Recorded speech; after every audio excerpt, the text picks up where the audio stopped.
트럼프 대통령이 이란과 진지하게 대화하고 있다고 밝힌 이후에 미국과 이란이 2주 만에 공습을 중단했습니다. 하지만 예멘의 친이란 무장 세력인 후티 반군이 사우디아라비아의 석유 시설을 공격하면서 중동의 제2전선인 홍해의 상황은 악화하고 있습니다. 뉴욕 연결합니다. 이승윤 특파원. 미국과 이란이 2주 만에 공습을 중단했다고요?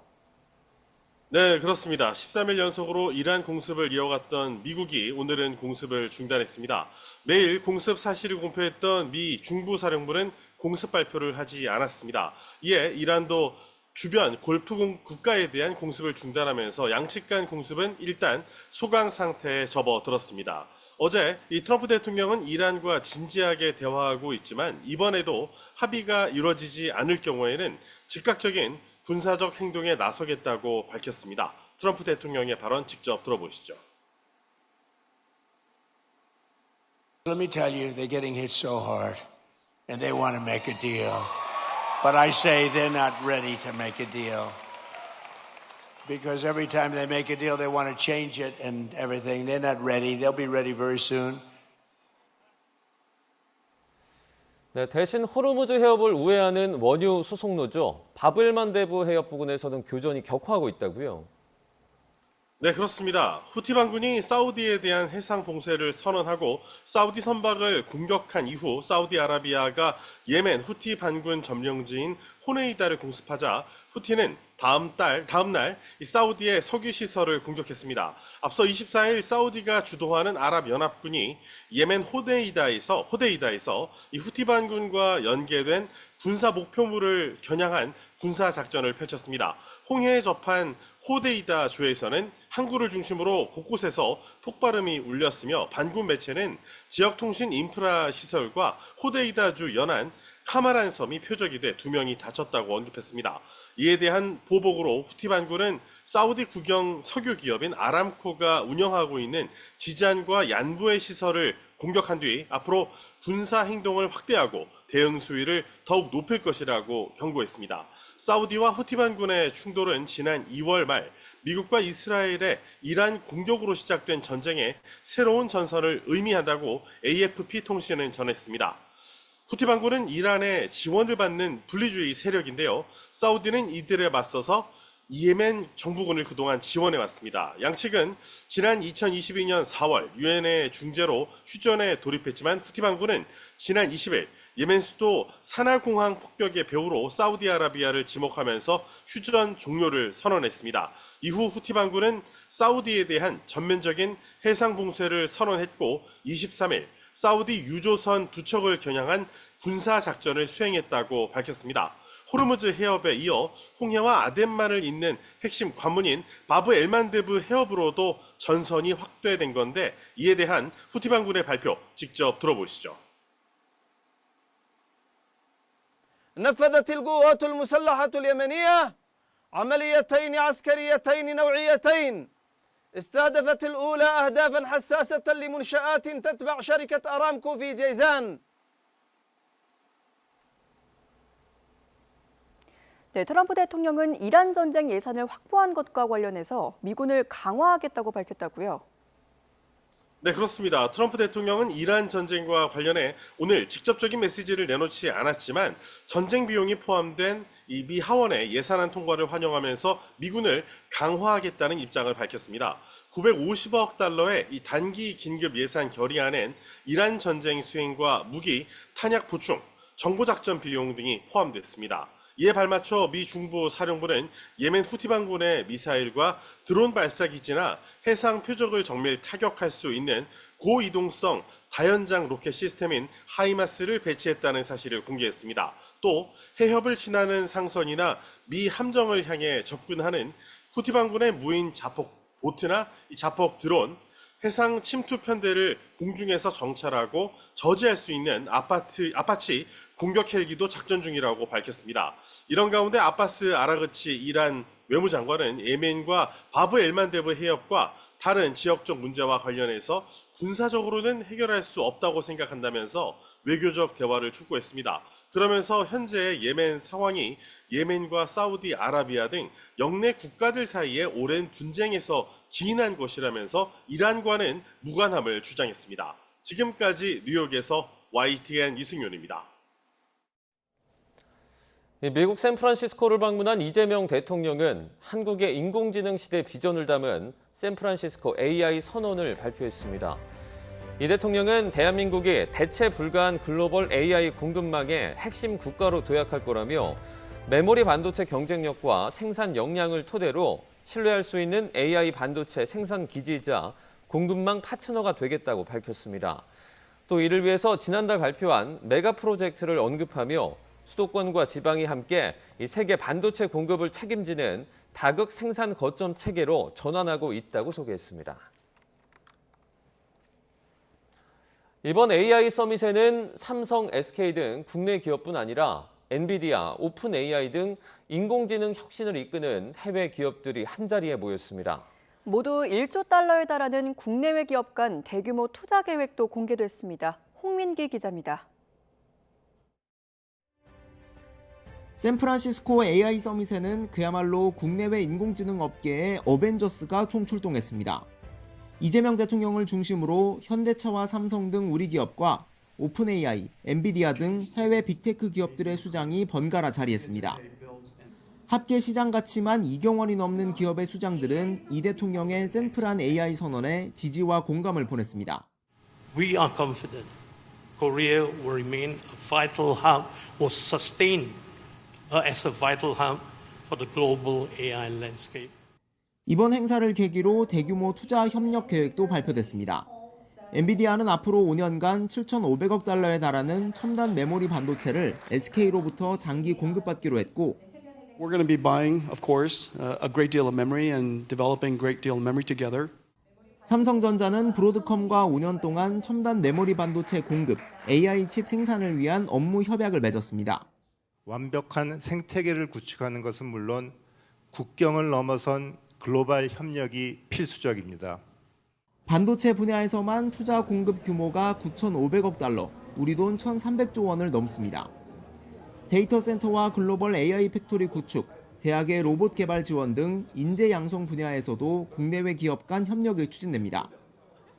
청와대는 이로써 반도체와 AI 데이터 센터, 피지컬 AI까지 3대 메가 프로젝트의 핵심 분야마다 글로벌 파트너들과 구체적인 투자 협력 방안이 마련됐다고 강조했습니다. 대한민국 정부와 기업들 그리고 글로벌 빅테크 기업들이 AI 공급망 강화와 시장 창출을 위한 협력을 크게 강화하는 계기가 되었습니다. 행사 이후 샌프란시스코만 해변에선 태평양을 배경으로 이 대통령과 AI 어벤져스들이 다시 모였습니다. 우리는 최고다! 국내에서 화제가 됐던 치맥, 삼겹살 회동에 이어 이번에는 샌프란시스코의 PC&칩스를 곁들인 만찬으로 AI 공급망 협력 분위기를 이어갔습니다. YTN 홍민기입니다. 이재명 대통령과 함께 미국을 방문 중인 우리 기업 총수들이 실리콘밸리에 있는 엔비디아 본사를 방문해 젠슨 황 CEO와 만났습니다. 구체적인 면담 내용은 알려지지 않았지만 각 기업들 사이 폭넓게 협력 방안이 논의됐을 것으로 보입니다. 황보연 기자가 보도합니다. 이재용 삼성전자 회장과 젠슨 황 엔비디아 CEO가 미소를 머금은 채 엄지손가락을 바짝 치켜들었습니다. 나란히 선 정의선 현대차 회장과 황 CEO가 빨간색 자동차 모형을 함께 들었습니다. 이혜진 이사회 의장을 비롯한 네이버 식구들은 황 CEO의 엔비디아 관계자들과 손가락 하트 포즈를 취했습니다.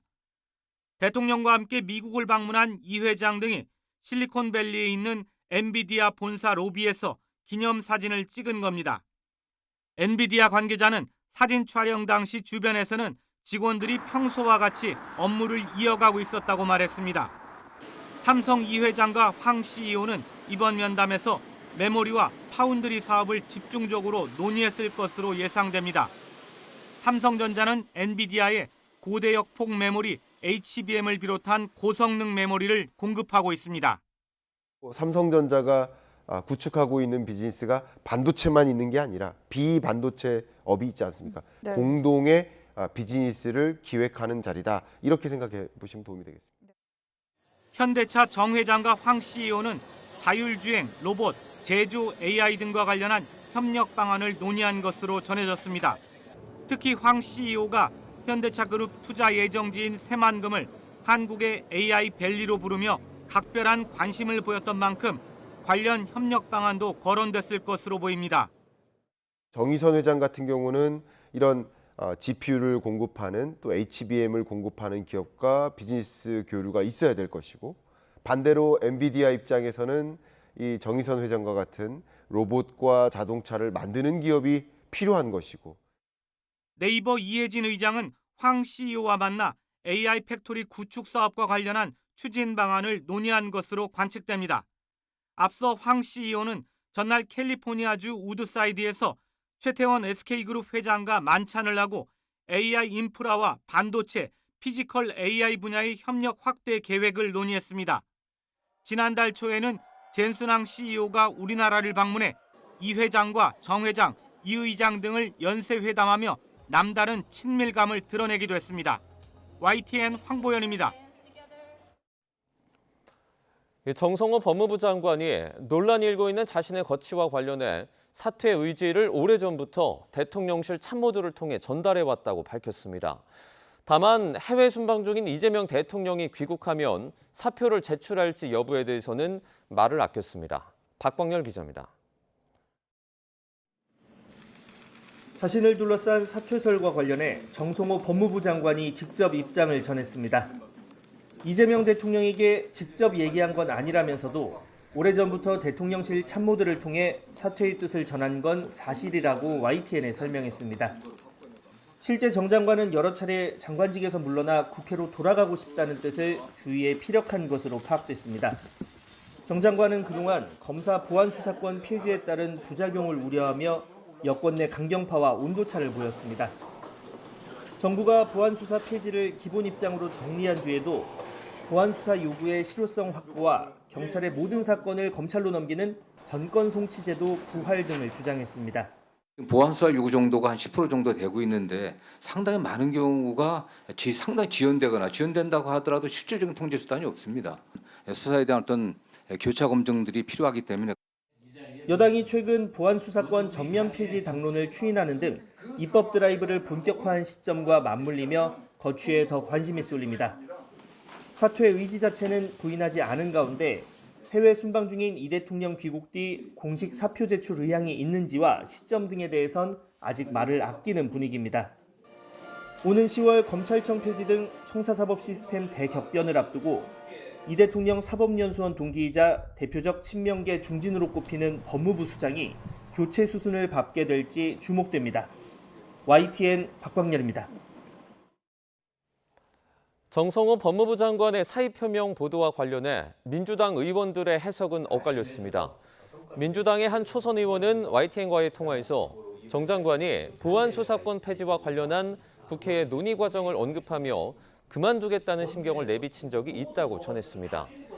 한 재선 의원은 그동안 정 장관이 당과 청와대가 엇박자나는 상황에서 당으로 돌아가 조율을 돕고 싶다는 말을 하기도 했다고 설명했습니다. 반면에 민주당의 사선 의원은 YTN과의 통화에서 정 장관이 당론 채택을 미리 알았다며 보안수사권 폐지 움직임에 사의를 표하지는 않았을 것이고 항의 차원 역시 아닐 거라고 강조했습니다.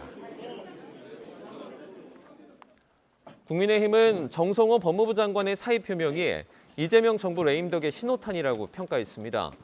정점식 원내대표는 어제 자신의 SNS에 장관으로서 책임과 소신을 지키겠다는 태도는 높이 평가한다면서 보안수사권 폐지 당론 채택은 정부의 패배이자 여당 강경파의 완승이라고 강조했습니다.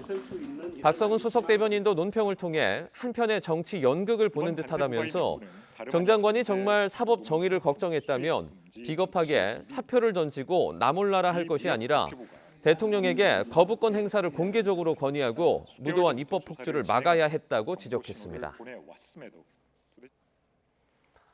더불어민주당 전당대회 본선 레이스가 본격 시작된 가운데 당권 주자들은 주말에도 신천지 개입설을 놓고 첨예하게 맞붙었습니다. 최고위원 후보들도 논의에 가세하면서 개파 대리전도 심화하는 모양새입니다. 김다영 기자입니다. 김민석 전 국무총리는 국회 초청 강연에서 신천지 문제를 제기한 건 대한민국 미래를 생각해 어쩔 수 없이 한 일이라고 토로했습니다. 전당대회에 유리하냐 불리하냐를 떠나서 어쩔 수 없이 저는 당의 미래를 생각하고 대한민국의 미래를 생각하고 신천지 문제를 짚었습니다. 관련 수사가 본격화된 상황, 이제 신천지 문제는 공적 영역으로 올라섰다며 문제 해결을 위한 솔로몬의 지혜를 강조했습니다. 정청래 전 대표 등의 공세를 의식한 듯 왜 이재명 대통령의 개혁성을 의심하냐, 당원들이 원할 때 합당하겠다는 말도 꺼냈습니다. 경남을 찾은 정청래 전 대표는 신천지 개입 의혹에 대한 철저한 수사를 또다시 강조하며 연일 선긋기에 나섰습니다. 정치 공작 음모론으로 성공한 적은 없다. 1인 1표제를 훼손하려는 사람이 있다며 경쟁 후보 저격을 잊지 않았고 이 대통령과 민주당을 끝까지 지킬 사람은 바로 자신이다. 거듭 충심을 강조했습니다. 민심과 당심이 바뀌고 있습니다. 밑에서부터 지금 출렁이고 있고 이것이 파도치고 있고 이것이 태풍으로 불 거라고 저는 생각합니다. 전북에서 당원들과 만난 송영길 의원은 당권주자 3명 다 나름 대표가 될 만하다면서도 자신만 광역단체장을 해봤다며 장점을 한껏 치켜 세웠습니다. 이 대통령도 지자체장을 해보니 대통령을 더 잘한다며 자신과의 호흡을 강조하기도 했습니다. 여당 대표하고 대통령하고 싸우고 막 이러니까 속이 상해 죽겠죠. 그래서 송영길이가 나와서 이재명 대통령하고 합이 잘 맞을 것 같지 않습니까? 당권 주자들이 하나같이 강조한 신천지 개입 의혹을 두곤 계파별 대리전도 벌어졌습니다. 친청계가 먼저 김 전 총리가 언급한 3자 비밀연합 주체가 누구냐고 직격하자 친명계는 곧바로 이 대통령 돌려가기가 반명이자 분열주의라고 맞받았습니다. 이제 20여일 남은 전당대회, 갈수록 당권 주자별 공세 수위가 높아지는 가운데 조국혁신당 전당대회에서는 단독 출마한 신장식 의원이 96.7%, 압도적 찬성률로 조국 전 대표에 이어 신임 당대표가 됐습니다. 목표를 낚아채는 송골매처럼 정확하고 단호하게 개혁을 책임지겠습니다. 새 대표 선출로 조국혁신당과의 합당, 이른바 법여권 통합 문제는 또다시 민주당 전당대회에 뜨거운 이슈로 떠오를 것으로 보입니다. YTN 김다현입니다.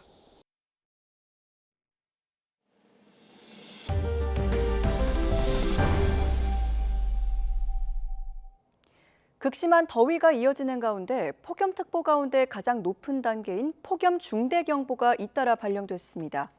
전국 대부분 지역에는 열대야주의보가 내려졌습니다. 기상청은 어제 경남 양산과 의령, 경북 경주, 포항, 전남 광양 등에 폭염 중대경보를 내렸습니다. 지난 10일 처음 발령된 이후로 가장 많은 곳에서 폭염 중대경보가 내려졌습니다. 해가 져도 기온은 크게 떨어지지 않으면서 수도권과 충청, 영남, 호남 등 전국 대부분 지역으로 열대야주의보가 확대 발령됐습니다. 이런 찜통더위 속에 온열 질환자 발생이 속출했습니다. 어제 오후 3시 25분쯤 충남 공주시 정안면에서는 60대 남성이 열경련 증상을 일으켜 병원으로 이송되는 등 충남 지역에서만 3건의 온열 질환 출동이 있었습니다. 전남 광주에서도 오전 9시 30분쯤 여수시 학동에서 논에 있던 50대 남성이 열사병 증상으로 병원에 이송되는 등 2건이 접수됐습니다. 질병관리본부는 올해 들어 그제까지 온열 질환자 1,200여 명이 발생했고 5명이 숨진 것으로 집계했습니다.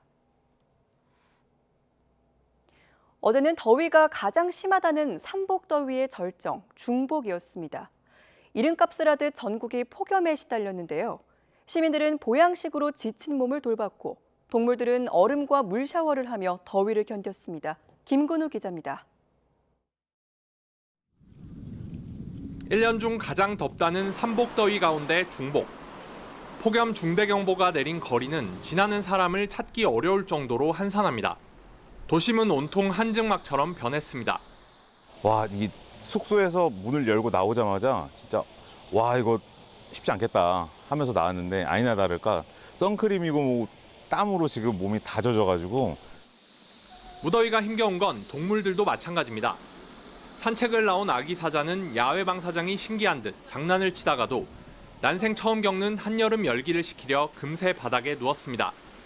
사육사들이 준비한 얼음으로 열을 식히고 생닭을 먹으며 첫 여름을 이겨냅니다. 일단 야외에 살고 있는 동물들 같은 경우 사람이랑 똑같이 더위를 먹거나 열사병으로 쓰러질 수도 있어서 이제 저희가 물을 뿌려준다든지 아이스팩 같은 걸 사육장에 넣어줘서 온도를 좀 낮춰주고. 복날하면 역시 삼계탕입니다. 중복을 맞아 보양식으로 더위를 이기려는 시민들로 식당은 일찌감치 만석입니다. 삼계탕 먹고 힘내러 왔어요. 네, 많이 더워가지고 가족들과 같이 먹으면 좋을 것 같아서 같이 왔어요. 네. 삼복더위에 이름값이라도 하듯 폭염 중대경보까지 내려진 가운데 전국이 푹푹 쪘던 하루. 사람도 동물도 저마다의 방식으로 견디기 힘든 가마솥 더위를 이겨냈습니다. YTN 김근우입니다. 윤석열 전 대통령이 20대 대선 후보 시절 인터뷰와 토론회 등에서 허위 사실을 공표한 혐의 관련 1심 선고가 내일 진행됩니다. 서울중앙지법 형사합의 21부는 내일 오후 2시 윤 전 대통령의 공직선거법 위반 혐의 사건 1심 선고기일을 엽니다. 윤 전 대통령은 2022년 1월 한 인터뷰에서 건진법사 전성배 씨를 아내와 함께 만난 사실이 없다는 취지로 발언한 혐의 등으로 기소됐고 특검은 징역 2년을 구형했습니다. 공직선거법상 당선 무효형인 벌금 100만 원 이상이 대법원에서 최종 확정되면 국민의힘은 기탁금과 보전받은 선거비용 등 397억 원을 반환해야 합니다. 이번 1심 재판은 재판부의 생중계 허가에 따라 선고 장면이 일반에 실시간으로 공개될 예정입니다. 2차 종합특검은 관저 이전과 관련해 정부 예산이 공사비로 불법 전용됐다는 의혹을 파헤쳐왔습니다. 특검은 공사업체가 김건희 씨에게 건넨 디올 의류 등이 공사비 불법 전용의 대가가 아니었는지 수사하고 있습니다. 우종훈 기자가 보도합니다. 종합특검의 1호 기소 사건은 관저공사비 불법 전용 의혹이었습니다. 사건은 지난 2022년 관저 공사를 맡은 인테리어 업체 21g에게 줄 비용으로 행정안전부 예산이 쓰였다는 걸 골자로 합니다. 특검은 이 과정에 대통령실 참모진이 개입했다고 보고 김대기 전 비서실장과 윤재순 전 총무비서관을 구속 기소했습니다. 검증, 조정 등의 절차를 생략한 채 대통령실의 지시로 행정부처 예산이 불법 전용되어 집행된 구체적인 정황을 확인하였습니다. 수사 과정에서 특검은 윗선으로 21g 측과 친분이 두터운 김건희 씨 개입을 의심할 만한 정황을 포착했습니다. 지난 2022년 5월 16일 21g 측은 김 씨 자택인 아크로비스타를 찾아 디올 의류와 장신구 등 688만 원어치 고가 물품을 직접 건넸습니다. 그런데 이날 21g 대표는 김 씨를 찾기에 앞서 대통령 비서실과 공사비 관련 회의를 했습니다. 당시 회의에서는 공사비 예산이 14억 원뿐인데 증액하려면 상급자 정리가 필요하다는 내용이 논의된 것으로 알려졌습니다. 21g 측이 김 씨에게 고가 물품을 건넨 뒤 잠시 멈췄던 공사는 재개됐고 행안부 예산 전용도 이어졌습니다. 민간업체인 21g이 돈을 받지 못할 상황에서 공사를 이어갔을 리 없는 만큼 디올 의류 등을 대가로 김 씨가 불법 전용에 관여했을 거라는 게 특검 의심입니다. 다만 김 씨는 디올 의류 등은 대리구매일 뿐 공사와 무관하다며 혐의를 부인하고 있고 김대기 전 실장은 적법한 예산 전용이었다고 주장하는 상황. 수사가 더디다는 지적을 받아온 종합특검이 공사비 불법 전용 사건으로 활로를 찾을 수 있을지 주목됩니다. YTN 우종훈입니다. 인천 쿠팡 물류센터에서 난 큰 불은 꺼졌지만 인근 주민들의 피해는 여전히 이어지고 있습니다.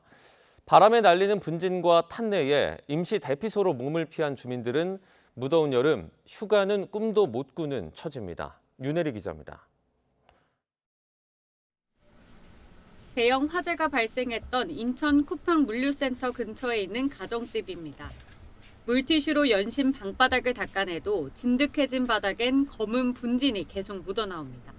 숨이 막히는 더위에 에어컨을 켜기 위해 창문을 닫으면 방 곳곳에 밴 탄 냄새로 머리가 어지러울 지경입니다.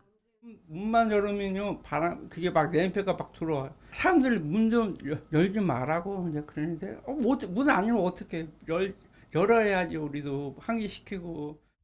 재와 분진이 바람을 타고 집 안으로 들어올까 봐 문을 열기도 쉽지 않습니다. 베란다 앞에 있는 TV 선반을 물티슈로 닦아보겠습니다. 이렇게 까만 재가 그대로 묻어서 나옵니다. 불은 꺼졌지만 인근 주민들은 엉망이 된 보금자리에서 아직 일상을 되찾지 못했습니다. 제떡이 이게 안 날아왔으면 좋겠어. 그럼 이런 게 날아오니까 닦아도 그렇고 집에서 있으면 그게 내 입으로 다 들어가는 거잖아. 한평 남짓한 재난구호 텐트에서 일주일 넘게 밤을 지새운 주민들에게 여름 휴가는 언감생심입니다. 지금 냄새도 많이 나. 전에보다는 조금 덜 나는데 아직까지도 나요. 우리 집에 가면은 지금 엉망진창이죠. 집에 가는 꿈도 못 꿔요. 지금은 마음이 그냥 이래가서 불안하고 있으니까 몸이 그냥 다 아파요. 임시대피소 3곳에는 여전히 주민 200여 명이 머물고 있습니다. 지자체와 쿠팡 측은 피해를 본 주민들에 대한 보상안 협의를 진행할 예정입니다. 이런 가운데 화재 원인 규명을 위한 작업도 속도를 낼 것으로 보입니다.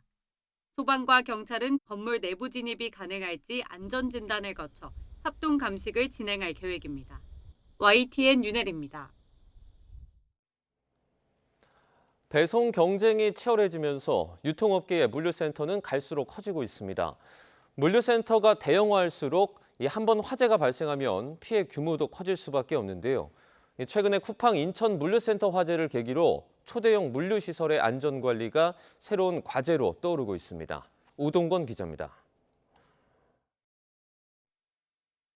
이번에 불이 난 인천 쿠팡 물류센터는 연면적 29만 9천 제곱미터 규모의 대형 물류시설입니다. 배송 시간을 줄이기 위한 경쟁 속에 물류센터는 갈수록 대형화하고 있습니다. 국가물류통합정보센터 등록 현황을 보면 2021년 전국 업체 가운데 10,000제곱미터가 넘는 업체는 47개였습니다. 4년 뒤에는 97개로 2배 넘게 늘었고 면적은 무려 310제곱미터로 3배 이상 증가했습니다. 코로나 이후 온라인 쇼핑이 급성장하면서 대형 물류센터가 빠르게 늘어난 것입니다.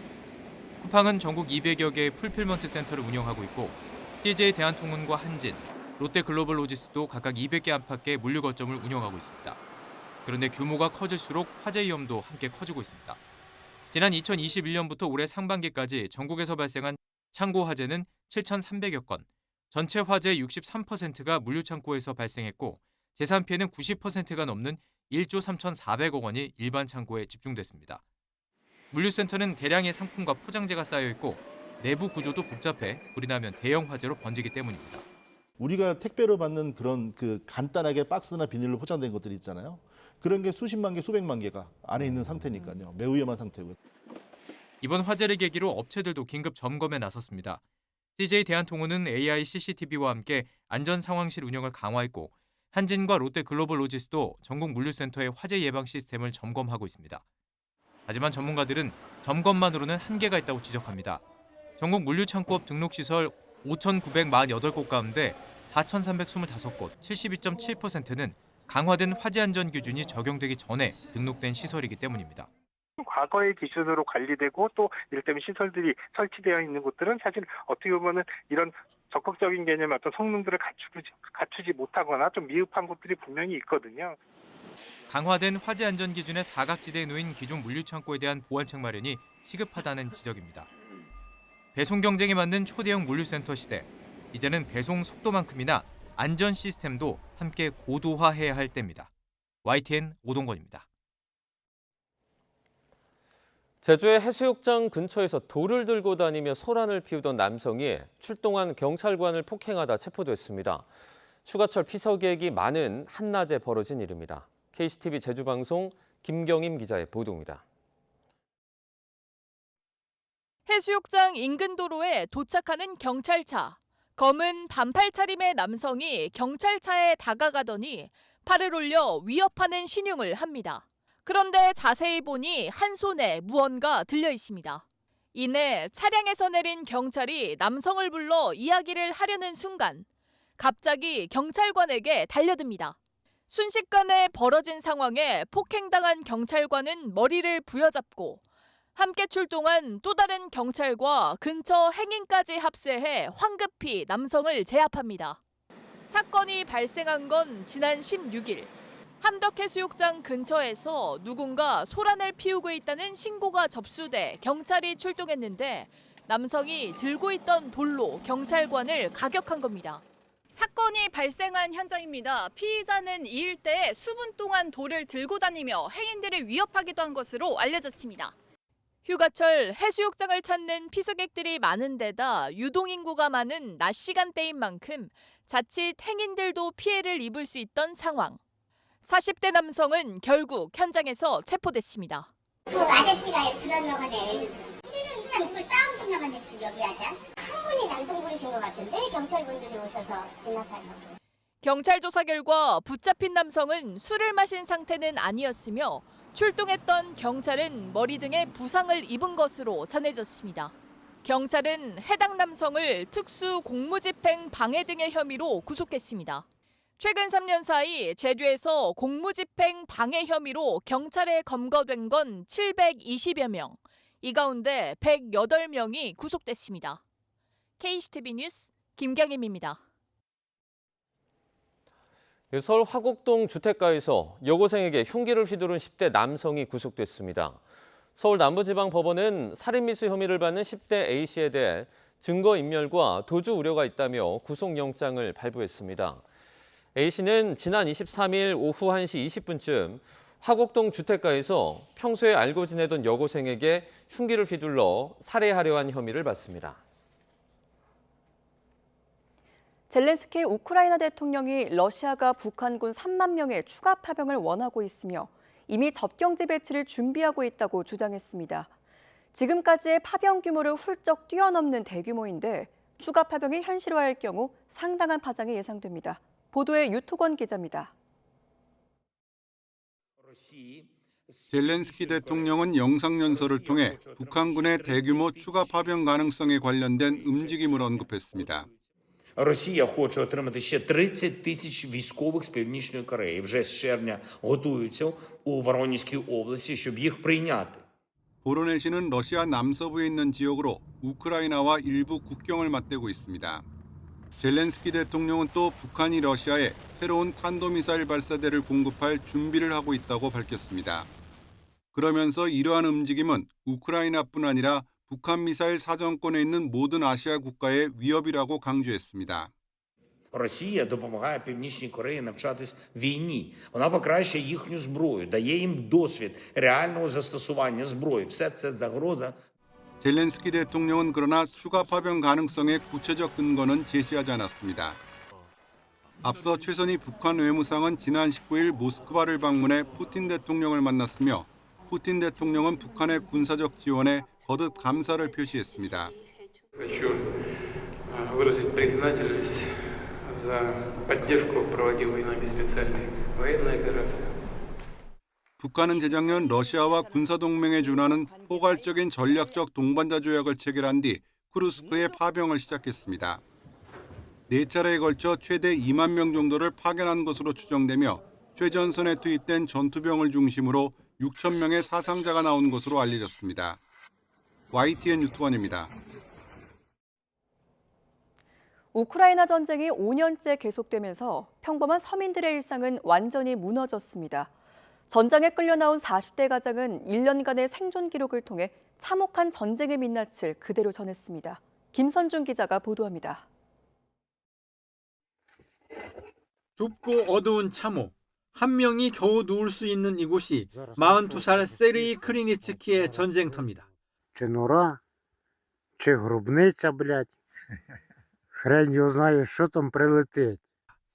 눈을 뜨면 자살 드론이 쏟아지고 Слава Богу, що, блядь, впав і не здетонував, а то, блядь, там було б капець. 적군의 기습 공격에 함께하던 동료들은 하나 둘씩 쓰러졌습니다. От так то народ. Зранку сміємося, а ввечері царство небесне. Ну, нехай з Богом спочиває. 참호 한편엔 빼앗은 러시아 병사들의 무기도 가득합니다. 죽고 죽이는 일상. 전장에 끌려 나온 평범했던 농부 세르이는 그렇게 1년을 버텼습니다. Саме найбільше бажання було вижити. А як? Якби я там не... 전쟁이 5년째 이어지면서 러시아에서는 30만 명, 우크라이나도 15만 명의 군인들이 숨졌습니다. 하지만 국제적인 관심이 중동으로 향한 사이 전쟁은 민간 시설까지 타격하며 더 확대되고 있습니다. 끝도 없이 계속되는 참혹한 시간이 빨리 끝나길 바라지만 여전히 마을을 울리는 포성은 멈추지 않고 있습니다. Це важко, і не тільки там було важко і мені, це так же саме психологічно дуже важко. Багато хлопців, що YTN 김선중입니다. 올해 상반기 북중 교역액이 큰 폭으로 늘며 2017년 유엔 안보리 대북 제재 결의 뒤 최고 수준을 기록한 것으로 확인됐습니다. 북중 간 관계 개선과 국제사회의 제재 효과가 줄어든 게 원인으로 보입니다. 강민경 기자입니다.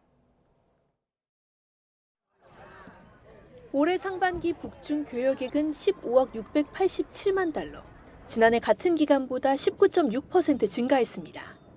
북한 6차 핵실험을 계기로 유엔 안보리 대북 제재가 쏟아진 2017년 이후 최대치를 기록한 겁니다. 물론 북중 교역이 가장 활발했던 2017년 때와 비교하면 60% 선밖에 회복하지 못한 게 사실입니다. 하지만 유엔 제재 직후보다 교역액 수치가 늘었다는 건 최근 북중 교역 활성화 기류, 나아가 대외무역 90% 이상을 중국에 의존하는 북한의 숨통이 트이고 있다는 걸 보여주는 지표입니다. 반년간 꾸준히 이어진 양국 밀착 흐름의 결과물이 영향을 미쳤고 올해 3월 베이징, 평양 열차 운행까지 재개되며 물류 혈관도 뚫렸습니다. 中朝是友好近邻，保持常态化客运列车运营，对促进双方人员往来便利化具有重要意义。 북중 북러 관계 개선과 맞물리면서 국제사회의 대북 제재도 흐지부지 됐습니다. 대북 제재를 감시할 유엔 전문가 패널은 해체됐고 세컨더리 보이콧 무기를 쥔 미국의 관심은 이란을 향하고 있기 때문입니다. 북한은 제철과 코크스 등 중간재와 전략물자 수입을 늘린 걸로 확인됐는데 김정은 국무위원장이 최근 군수산업 증진을 지시한 행보와 무관치 않아 보입니다. 김정은 동지께서는 군수공업 기업소들에서 제품 검수 공정 체계의 현대성을 제고하며 현대화된 재래식 무기를 생산해 대러 무기 수출을 지속, 확대하기 위한 산업 발판을 쌓는 걸로 해석됩니다. YTN 강민경입니다. 출생률 저하로 병역 자원이 줄면서 전투력을 유지해야 하는 군의 고심도 깊어지고 있습니다. 해군은 군함 조타수를 로봇으로 대체하고 비전투 임무는 민간에 맡기는 시범 사업을 추진하고 있습니다. 나혜인 기자입니다. 7,600톤급 이지스 구축함 서해 류송룡함을 본뜬 모의 함교에서 항로를 바꾸라는 지시가 떨어집니다. 명령을 복창하고 키를 조작하는 건 사람이 아닌 로봇. 카이스트 연구진이 개발한 휴머노이드 파이봇에게 처음으로 조타수 임무를 맡긴 겁니다. 키 왼편 10도, 110도 잡아. 키 왼편 10도, 110도 잡아. 생성형 인공지능 핵심 기술 대규모 언어 모델을 탑재해 돌발 상황 대처 능력을 갈수록 키우고 있습니다. 악천 후에도 인간의 사투리까지 이해할 수 있게 설계됐는데 실전 배치될 경우 밤낮을 가리지 않고 투입할 수 있다는 게 장점입니다. 앞으로도 로봇을 활용한 다양한 전투 실험을 통해 함정 승조원의 업무를 경감하고 미래 병역 자원 감소 극복을 위한 노력을 지속해 나가겠습니다. 승조원의 업무 부담을 줄이려는 노력은 이뿐만이 아닙니다. 함정 청소나 탄약을 비롯한 장비 하역, 급식 같은 비전투 임무를 민간 업체에 위탁하는 사업이 확대되고 있습니다. 시범 사업 결과 이틀에서 사흘치 업무 효율성이 높아지는 등 긍정적인 효과가 입증됐다는 게 해군 설명입니다. 부수적인 작업 부담이 장병들이 체감할 정도로 크게 줄었습니다. 절감된 시간만큼 본연의 임무에 매진하여 강한 전투력으로 보답하겠습니다. 2019년 33만 명이던 병역 자원은 2043년 12만 명까지 줄어들 거로 추산됩니다. 군은 첨단 무인 장비와 비전투 임무 외주화로 공백을 메우며 민간 일자리 창출이란 부수적 효과도 기대하고 있습니다. YTN 나힌입니다. 치실과 치간 칫솔을 사용해 양치를 제대로 하기만 해도 뇌졸중 위험을 크게 낮출 수 있다는 연구 결과가 나왔습니다. 특히 구강 건강에 좋지 않은 사람이 치실과 치간 칫솔을 생활했을 때 뇌졸중 억제 효과가 큰 것으로 나타났습니다. 권민석 기자가 보도합니다. 잇몸 염증을 비롯한 치주 질환은 입속 건강만 해치지 않습니다. 세균과 염증 물질이 입안 모세혈관을 타고 온몸으로 퍼져 심장이나 뇌 질환을 유발할 수 있습니다. 서울대 의대 연구팀이 40살 이상 성인 9만 8천여 명을 9년간 추적 관찰한 결과 하루 2번 이상 칫솔질을 하면서 치실, 치간 칫솔을 사용한 사람은 그렇지 않은 경우보다 뇌경색 발병 위험이 23% 낮았습니다. 치실이나 치간 칫솔을 잘 쓸수록 뇌경색 위험이 줄어드는 상관관계가 확인된 겁니다. 특히 치아가 빠진 적이 있는 등 구강 건강이 나쁜 고위험군 가운데 치실과 치간 칫솔을 자주 사용한 사람은 뇌경색 위험이 41%나 낮은 거로 조사됐습니다. 치아가 상실되었거나 잇몸 질환이 있는 상태는 이미 구강 내에 만성적인 염증과 세균막이 깊게 자리 잡고 있음을 의미합니다. 치간 칫솔과 치실은 이러한 만성 염증의 원인균을 물리적으로 제거해서 훨씬 더 효과가 있다라고 보여집니다. 단순히 칫솔질만 열심히 하면 치아 앞뒤, 그러니까 전체의 60%만 닦이고 나머지 40%엔 칫솔모가 닿기 어렵습니다. 귀찮아도 양치 전에 먼저 치아 사이 찌꺼기와 플라크를 깨끗이 빼내 염증 부담을 줄이는 게 중요합니다. 치간 칫솔을 사용하지 않는 것은 방 가운데만 청소하고 구석에 쌓인 먼지는 그대로 두는 것과 비슷하기 때문에 치실과 치간 칫솔을 반드시 같이 사용을 하면서 또 치실보단 치간 칫솔이 좀 더 효과적이고 한두 주 간격으로 새 걸로 교체해 사용하는 게 좋습니다. YTN 권민석입니다. 무심코 모아서 버리던 빈 캔과 페트병이 현금으로 바뀐다면 어떨까요? 자치단체마다 재활용품을 현금으로 보상해주는 사업을 시행 중인데요. 실제 얼마나 받을 수 있는지 취재팀이 일주일 동안 재활용품을 모아봤습니다. 홍성욱 기자입니다. 춘천시가 재활용품을 현금이나 교통카드 포인트로 보상해주는 사업을 시작했습니다. 취재팀도 일주일 넘게 이렇게 재활용품을 모아봤는데요. 참여 방법과 실제 보상 금액은 얼마나 되는지 직접 확인해 보겠습니다. 가장 먼저 재활용품을 한가득 차에 싣고 재활용 도움센터로 향했습니다. 보상 대상은 투명 페트병과 종이팩, 철캔과 알루미늄 캔 등 모두 5개 품목. 유리병이나 폐지, 비닐, 일반 플라스틱은 대상이 아닙니다. 품목별로 재활용품을 하나씩 분류해봅니다. 퇴근 후 또 아이를 재운 뒤 아내와 함께 마신 캔맥주가 이렇게 많았나 싶을 정도입니다. 품목별 보상 금액은 킬로그램당 100원에서 700원까지. 측정 무게는 0.75kg입니다. 525포인트 적립이 완료되었습니다. 무게 대비 값을 가장 잘 쳐주는 건 알루미늄 캔입니다. 제가 오늘 분리배출한 재활용품입니다. 전체 무게가 2kg이 조금 넘는데요.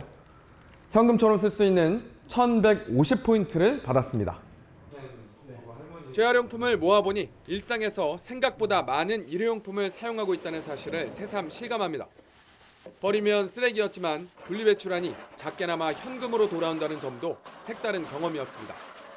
강원도 춘천 외에도 강릉과 경북 경주, 경기 성남 등 전국 기초자치단체 100곳 이상이 무인회수기나 재활용품 교환 사업 등을 통해 현금이나 포인트 형태의 보상 제도를 시행하고 있습니다. 분리배출 인식도 더 개선이 되고 재활용률도 더 제고가 되지 않을까 기대를 하고 있습니다. 그래서 시민분들께서 더 적극적으로 이용을 해주시면 감사하다는 마음을 좀 전달해드리고 싶습니다. 다만 일부 재활용 도움센터가 도시 외곽에 있어 접근성이 다소 떨어지는 점은 개선이 필요해 보입니다. YTN 홍서욱입니다. 피카소로 대표되는 큐비즘은 원근법을 파괴하고 여러 각도에서 본 시점을 하나의 화면에 담는 혁신적인 미술 운동입니다. 얼마 전 서울에 문을 연 퐁피두 센터 한화가 첫 전시로 이 큐비즘을 들고 나왔는데요. 큐비즘의 변주와 확산, 퐁피두 소장품을 중심으로 읽어봅니다. 김정아 기자입니다. 입체주의, 즉 큐비즘의 시작을 알린 피카소의 아비뇽의 처녀들. 조각난 퍼즐을 맞추듯 해체된 시선이 한 평면 위에 올려졌습니다. 이 그림과 같은 해에 그려진 여인의 흉상은 실험의 시기를 거치며 수직, 수평, 사선으로 환원되고 기타 연주자에 이르러 마치 암호처럼 축약된 형태로만 남았습니다. 비슷한 시기 조르즈 브라크 작품 역시 피카소와 궤를 같이 하는 화풍을 보입니다. 큐비즘, 즉 입체주의란 말은 브라크의 바로 이 그림에서 시작됐습니다. 큐브라는 게 입방체잖아요. 정육면체. 그래서 이 육면체 조각들이 화면에 뿌려져 있는 것 같아 라고 이야기를 했대요. 그때부터 큐비즘이라는 말이 나왔고, 큐비즘은 20세기 미술의 시각 체계를 근본적으로 바꿔놓습니다. 보이는 것을 그대로 그리던 미술이 해석의 언어로 넘어왔고, 큐비즘은 표현주의, 야수파 등과 함께 현대미술의 다양성을 이끌었습니다. 큐비즘은 20세기 초에 서양 미술의 시각의 혁명을 이끈 운동이라고 볼 수 있습니다. 하나의 그림에 다양한 관점, 시점이 등장하고 그것을 또 관람자가 해석하는 그러한 단계까지 이루어지게 됩니다. 빛과 그림자 대신 여러 각도에서 본 사물을 한 화면에 넣어보려는 획기적 발상. 큐비즘 탄생에는 현대미술의 아버지 세잔의 영향력이 절대적이었습니다. 세잔은 매우 순간순간 달라 보이지만 그래도 그 안에 본질적으로 변하지 않는 어떤 형태가 있을 거야. 나는 그거를 화면에 옮기고야 말겠어. 이런 의지가 있었던 거거든요. 그러다 보니까 굉장히 견고해 보이는 게 있거든요. 초기 실험과 분석의 시기를 거친 큐비즘은 대중과 호흡하기 시작하면서 색채와 리듬이 강렬해집니다. 배 위에서 펼쳐진 춤을 화폭에 옮긴 이 작품은 구체적 묘사 대신 작품의 크기, 형태, 색감으로 활기차고 리듬감 넘치는 축제의 기분을 전합니다. 1910년에서 13년 사이에 살롱 큐비즘 시기가 오면은 정말 살롱에서 대중들을 위해서 전시를 하는 그러한 부분에 더 집중을 하게 됩니다. 그러다 보니까 작품의 사이즈가 커진다거나 혹은 작품의 색채가 더 화려해지는. 프랑스 파리 3대 미술관인 퐁피두 소장품으로 마련된 이번 전시는 큐비즘 거장 43명의 작품 90여 점으로 큐비즘의 다양한 변주를 조망합니다.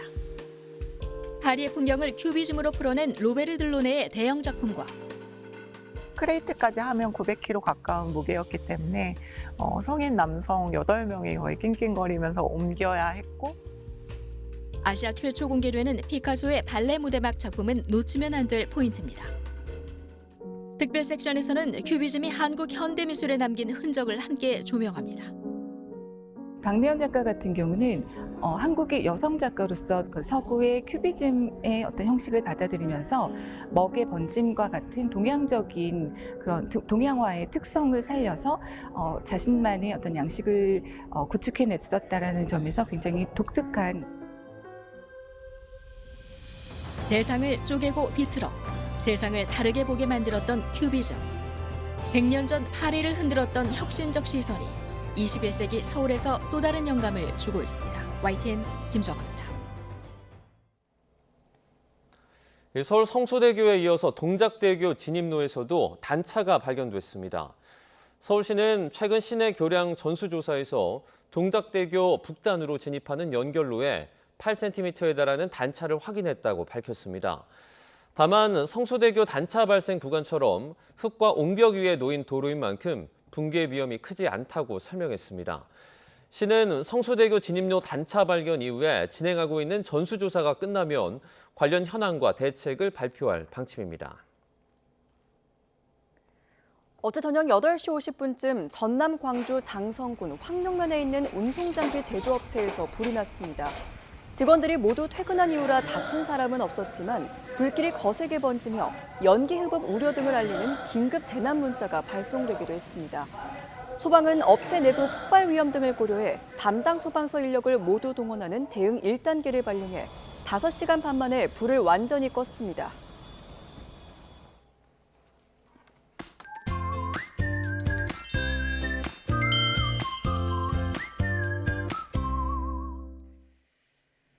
잠시라도 바깥에 있기가 어려운 날씨입니다. 대부분 지방에 폭염특보가, 특히 경주와 포항 등 영남 곳곳과 전남 광양에는 폭염 중대 경보가 내려져 있습니다.